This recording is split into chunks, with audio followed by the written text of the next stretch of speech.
Assalamualaikum warahmatullahi wabarakatuh. Hai guys, kembali lagi dengan aku Arif Fajriani Cornelia.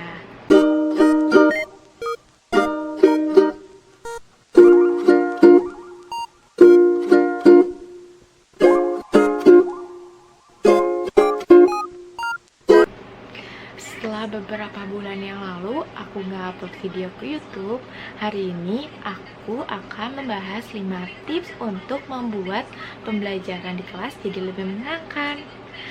Sebelum kita ke topiknya, aku mau nanya dulu nih, gimana kabar kalian semua? Hah? Semoga keadaan kita semua dalam keadaan sehat ya. Dan yang pasti harus tetap semangat.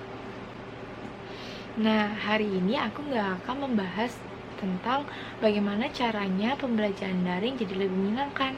Tetapi hari ini aku akan membahas sedikit tentang 5 tips untuk membuat pembelajaran di kelas jadi lebih menyenangkan. Pasti dari kalian ada yang kangen kan dengan suasana kelas itu kayak gimana? Nah, hari ini aku akan membahas mengenai bagaimana caranya untuk membuat pembelajaran di kelas jadi lebih menyenangkan. Nah, sebagai fasilitator di kelas, seorang guru sangat berperan untuk membuat proses belajar mengajar jadi lebih menyenangkan dan yang pasti tidak membosankan. Maka dari itu, proses belajar mengajar atau cara penyajian materinya itu dengan cara yang baru-baru itu dapat membuat kelas itu jadi lebih menyenangkan dan tidak membosankan juga. Dengan suasana kelas yang baru dan menarik, siswa akan lebih tertarik dengan materi yang akan disampaikan oleh kita. Tapi gimana ya caranya untuk membuat pembelajaran di kelas jadi lebih menyenangkan dan yang pasti tidak membosankan? Gimana kalau kita simak baik-baik video yang akan aku sampaikan hari ini. Yang pertama, buat suasana terasa berbeda. Nah, maksud dari suasana terasa berbeda ini adalah kalian ngerasa nggak sih kalau misalkan kita dari SD, SMP sampai SMA posisi duduk kita atau siswa itu sama aja. Guru di depan dan kursi siswa disusun berjajar seperti membentuk persegi. Nah, metode ini dikaji sebagai metode yang tidak efektif karena proses belajar mengajar hanya terarah pada satu arah. Karena guru hanya bisa menyampaikan dan siswa hanya mendengarkan saja.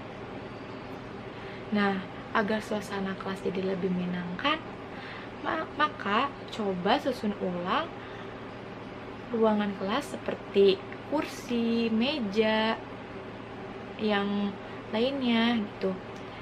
Seperti gambar yang di atas ini. Nah, posisi melingkar ini sangat efektif untuk proses belajar mengajar. Karena di sini guru berada di tengah-tengah dan siswa dapat melihat guru dengan lebih baik. Yang kedua, perbanyak interaksi agar memancing ide-ide anak. Full attention atau perhatian penuh juga bisa didapatkan dengan cara memancing pendapat, diskusi, atau berargumen antara murid dan guru. Memang gak semua murid bisa leluasa menyampaikan pendapatnya ataupun argumennya. Tetapi di sini adalah peran seorang guru untuk membuat anak-anak itu jadi lebih percaya diri, lalu berani untuk mengungkapkan pendapat-pendapatnya, lalu juga bisa menghargai satu sama lain.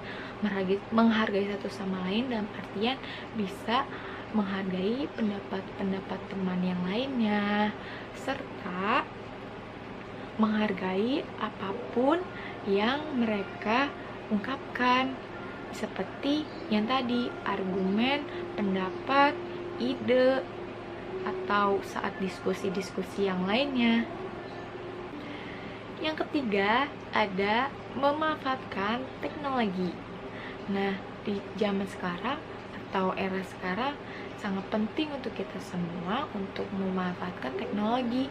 Mau itu kita untuk bekerja, mau itu kita untuk sekolah, belajar, ataupun yang lainnya, dagang, seperti itu.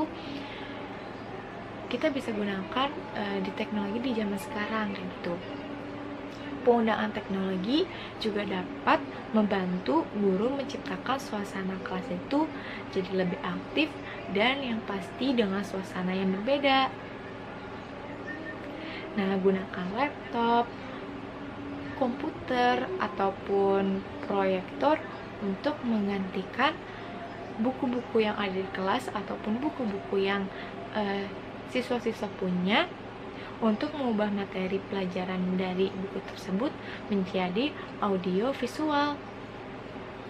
Dengan penyajian yang baik dan menarik akan membuat fokus anak itu jadi lebih terarah, dan materi-materi yang kita akan sampaikan itu atau materi kita yang sudah sampaikan kepada anak-anak bisa lebih dipahami oleh anak-anak. Yang keempat, ada miliki sifat humoris. Nah, sifat humoris ini pasti sangat disenangi oleh setiap anak-anak atau setiap siswa. Coba kalian siapa yang di sini suka banget sama guru-guru yang humoris? Pasti kita semua suka dengan guru-guru humoris, karena dengan kita memiliki sifat-sifat humoris itu, pembelajaran di kelas ataupun pembelajaran di luar kelas jadi lebih menyenangkan, jadi lebih terasa menarik dan tidak menegangkan. Nah, lalu sifat humoris itu juga bisa membuat guru dan siswa-siswanya itu, kedekatan antara siswa dan gurunya itu semakin erat, dan membuat materi-materi yang akan kita sampaikan ini atau materi-materi yang akan guru sampaikan itu terasa lebih menarik dan yang pasti terserap oleh siswa-siswanya. Yang terakhir, yaitu yang kelima, memberikan perhatian penuh kepada semua anak.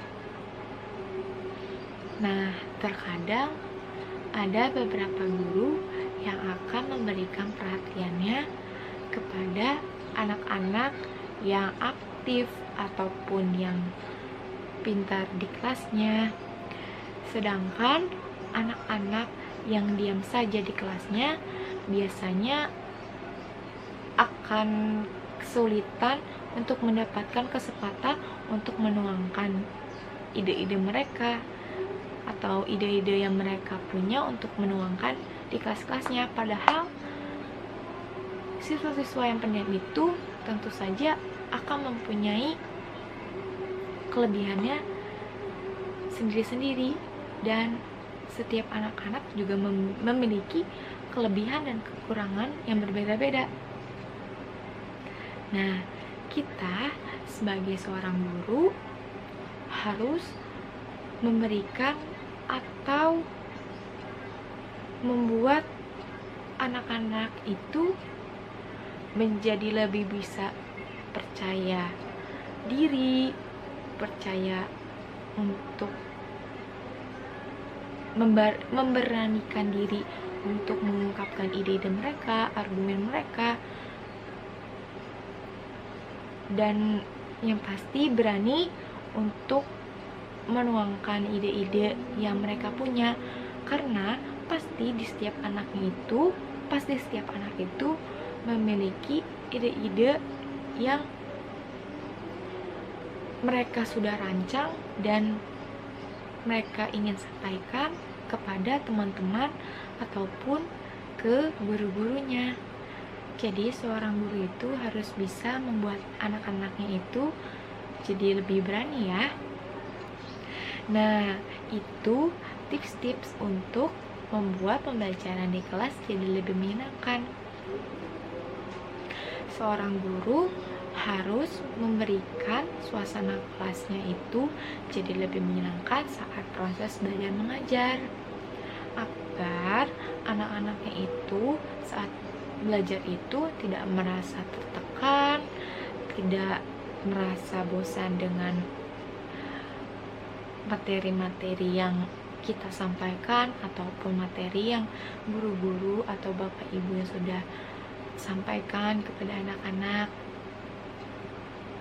agar juga supaya materi-materi kitanya itu bisa terserap dengan baik oleh anak-anak ataupun siswa-siswanya. Nah, cukup sekian dari saya. Kurang lebihnya mohon maaf. Wassalamualaikum warahmatullahi wabarakatuh.